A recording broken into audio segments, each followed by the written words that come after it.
Now it's Gale on the ball once again, and Mitch is making the run. Can he score this goal? Mitch will get past the defender and score it. This boy is something else, and he...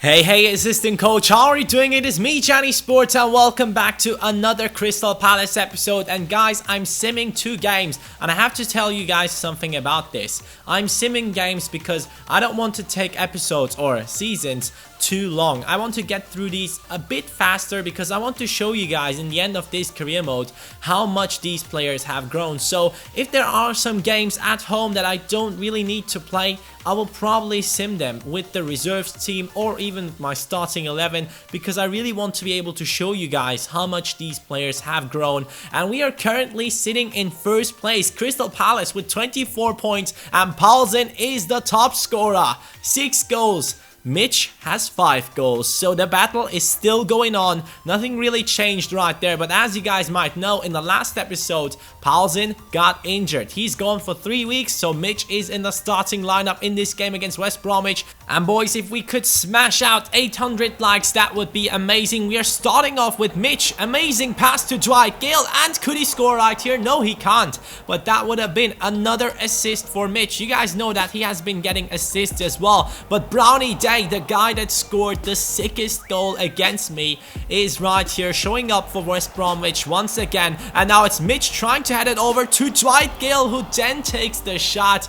That's a nice volley right there, but Mitch missing out on 2 opportunities to get an assist right there because Dwight Gale wasn't able to score. Our opponent does hit the post right here in the 49th minute. It is now the 54th as Emre Can gets a bit aggravated because Dwight Gale was injured and the other team was still playing on. Dwight Gale is injured as well, so Paulsen and Dwight Gale injured. BERAHINOO and Mitch now in the striking position, the 2 English strikers. Mitch with the cross, and what a save that is from the goalkeeper. And now it is Jakob joining into the game, and Williams and Bolasie also joining for our team. So we would attack and try to get a goal, but it was at first our opponent attacking. O'Sullivan on the left hand side, getting past my defenders too easily, and then he has the chance to take a shot, and then it's Jakob scoring the goal. He just recently joined into the game and scored the goal that in the end actually got the win for West Bromwich. So we had a couple of chances which we should have scored,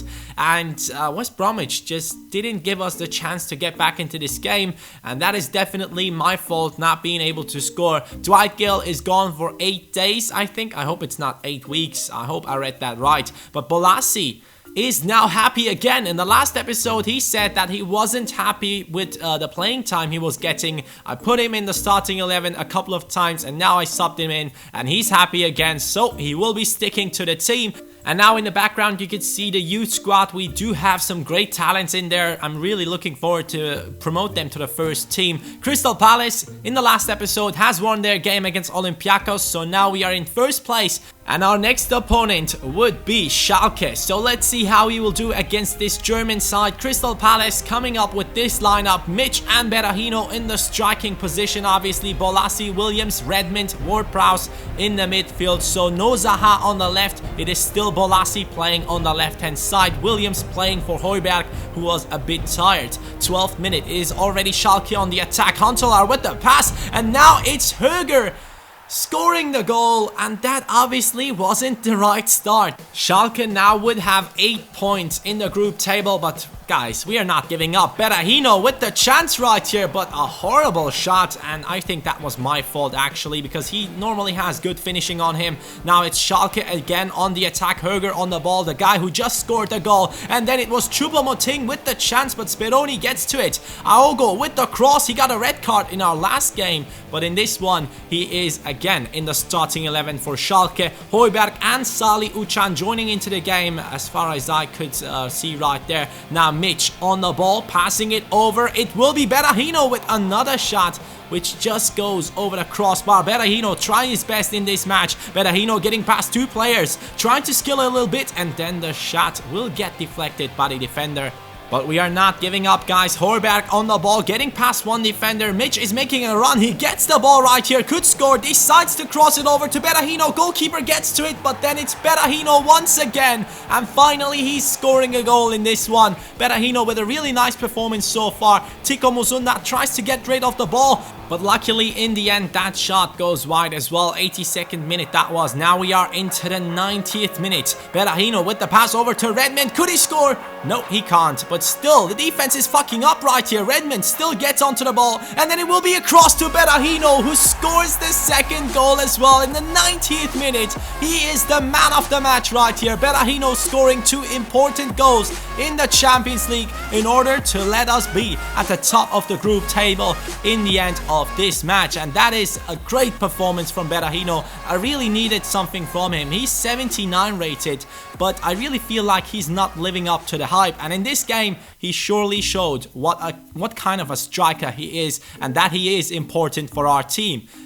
We are only 1 point away from Chelsea. We are only 2 points away from Manchester United, and that just means that our first spot in the BPL definitely isn't secured at this point. Paulsen still in first place with the goals. Mitch with 5 goals right behind him. But boys, our next game would be against Everton at Goodison Park, and this is a rainy match. And on top of that, Paulsen is back into the team. The 18-year-old Mitch is now facing off against Paulsen, and these two will battle it out in this match. Hopefully we'll be able to score a goal, but at first it was McCarthy with a shot. Luckily that's a miss, and now it's time for us to attack. Højbjerg gets a good tackle in right here. Pass it over to Paulsen. Nice counter attack, but that chance will be wasted from Paulsen. Sadly, he is not able to get that one on target. Now Zaha with the pass over to Paulsen. This time he's through.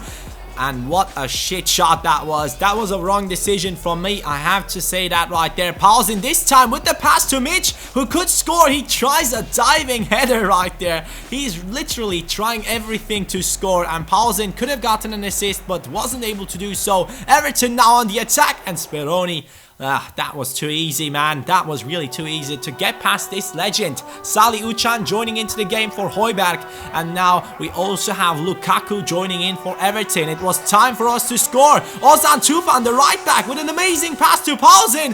And he gets it past the goalkeeper. 1-0 in the 55th minute. Yusuf Paulsen scoring another one in the BPL. Now 2 goals away from Mitch. And Mitch actually was celebrating that one with Paulsen in the end. So that is something that I really like to see. The team chemistry looks really nice at this point, and Paulsen is going out because he was still injured a little bit, so I took him off for Berahino, who was performing really well lately. 85th minute, it's another chance for our team. Salih with the fancy pass, and then Berahino not able to score in this game, and that was the end of this one. Everton has lost this at home, and Crystal Palace going out of this rainy game with a win and 3 points. And boys, this is the scout report. 71 to 91 potential. Yes, we are getting you into the team, and no one else from this scout report. Let's take a look at the other one from Atuominen, and he has a good player right here. Paul Derbyshire, 74 to 94 potential. Looks like a really nice talent.